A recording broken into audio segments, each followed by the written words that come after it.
আসসালামু আলাইকুম, welcome to হালকেনস্টাইন। So ভর্তি পরীক্ষা যত আগাবে আমাদের ভিডিওর সংখ্যা তত বাড়বে। তো আমার দায়িত্ব হলো তোমাদেরকে কন্টিনিউয়াসলি সাবধান করতে থাকা। তো আমার খুবই প্রিয় একটা ছবি এটা। তুমি এখানে দেখতে পাচ্ছ এক নেড়া বেলতলা দিয়ে গেছে, হ্যাঁ, ওর মাথায় আবার একটা বেল পড়ছে। তো কথা হলো এত কিছু থাকতে আমার মাথাটাই কেন? সো নেড়া বেলতলা দিয়ে একবার যায়, তাই না? এটা তো আমরা একটা কথা জানি যে নেড়ার মাথায় বেল পড়লে খবর আছে, এই জন্য নেড়া বেলতলা দিয়ে একবারই যায়।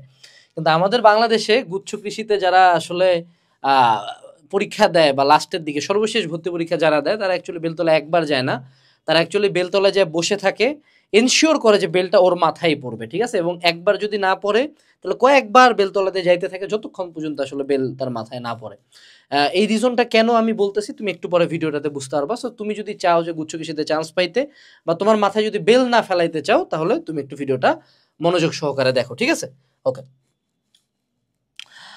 প্রথমত আমাদেরকে জাস্ট এই বেলগুলা কি কি, এই যে এই বেলগুলা যাতে তোমার বেলগুলা কি কি, হ্যাঁ, আমরা বেলগুলা একটু দেখি যে কোন কোন বেল তোমার মাথায় পড়তে পারে, তো সেগুলো নিয়ে একটু কথাবার্তা বলি। হ্যাঁ, সো ফল্ট নাম্বার ওয়ান যেটা আমাদেরকে জানতে হবে, ফল্ট নাম্বার ওয়ান, তোমরা যারা চান্স পাও নাই তোমাদের একটা বড় গুণাবলী হইলো যে তোমরা প্র্যাকটিস কম করতে শুরু থেকে, তাই না?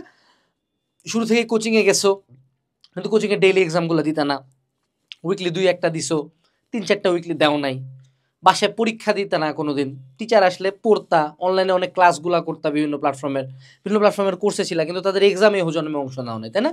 সো তোমার অ্যাকচুয়ালি প্র্যাকটিসের অভাব আছে। বাট এখনও তুমি আবার সেম ক্লাস করতেছো, বই পড়তেছো, কয়টা কোশ্চেন ব্যাংক সলভ করছো, কয় জায়গায় এক্সাম দিচ্ছ, কয়দিন এমসিকিউ টাইম ধরে এক্সাম দিছো, এরকম তুমি কিছুই করো নাই। যার কারণে এই যে তোমার একবার বেলটা মাথার মধ্যে পড়ছে আবারও পড়বে। বাঙালির স্বভাব হলো বাঙালি ভুল করে না, বাঙালি একই ভুল বারবার করে।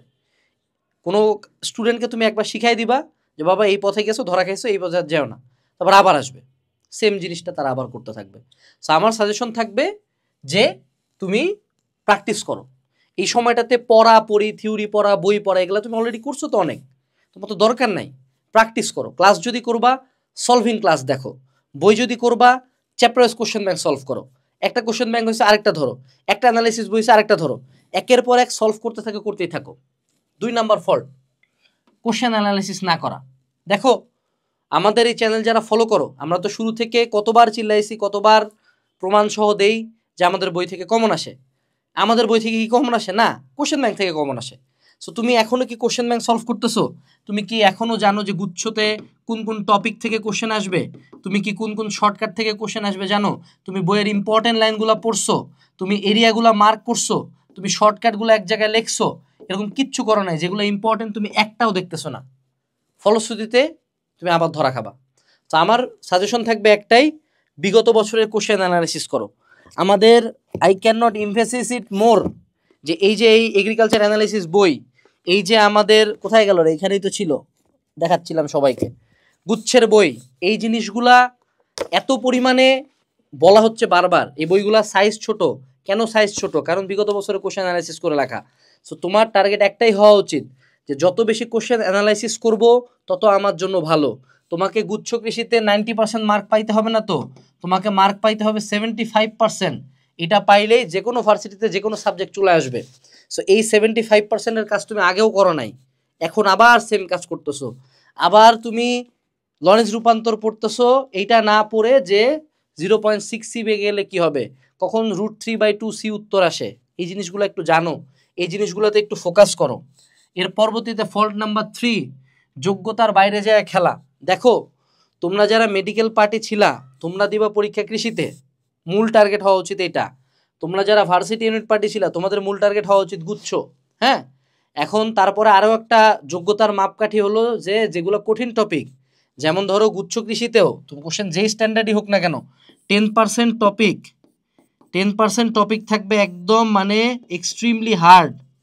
এই টপিকগুলো কখনো তুমি পারবা না। সো এই টপিকগুলো নিয়ে এখনও যদি তুমি পাগল হয়ে থাকো, এখনও যদি তোমার তোমার যোগ্যতার বাইরে যায় যে না যার কৃষিরই ক্ষমতা নেই সে গুচ্ছ টিচ্ছনে পাগল হয়ে গেছে, দুই দুই জায়গায় সে পরীক্ষা দিবে, দুই জায়গাতেই সে সিট মারবে, তাহলে কিন্তু আবার ধরা খাবা। পরীক্ষা তুমি দুই জায়গাতে দাও, প্রিপারেশন একটা সলিডভাবে নাও। এই 3টা ফল্টের যদি তুমি না করো, ইনশাল্লাহ নেক্সট টাইম বেলতলায় তুমি যাবা না। আর যারা কোশ্চেন ব্যাংক সলভিং ক্লাস খুঁজতেছো, অনলাইনে ফ্রিতে কোশ্চেন ব্যাংক সলভিং ক্লাস এখন কেউই নিচ্ছে না, তোমাদের সিজন শেষ, তোমাদেরকে এখন কেউ ফ্রি সার্ভিস দিবে না। আমাদের একটা কোশ্চেন ব্যাংক সলভিং কোর্স আছে, এটাতে এনরোল করতে পারো। এখন লাস্টের একটা সাজেশন দিয়ে যে, লাস্ট সাজেশন, ভিডিও লম্বা করব না, লাস্ট সাজেশন একটাই, জাস্ট সলভ টিল এক্সাম। তোমার যদি ঈদের পরপর বা এখন তো ঈদ সামনে চলে আসছে, ভিডিও যখন দেখতেছো এখন থেকে প্রতিদিন দিনে অ্যাটলিস্ট কমপক্ষে 500 কোশ্চেন সলভ করবা।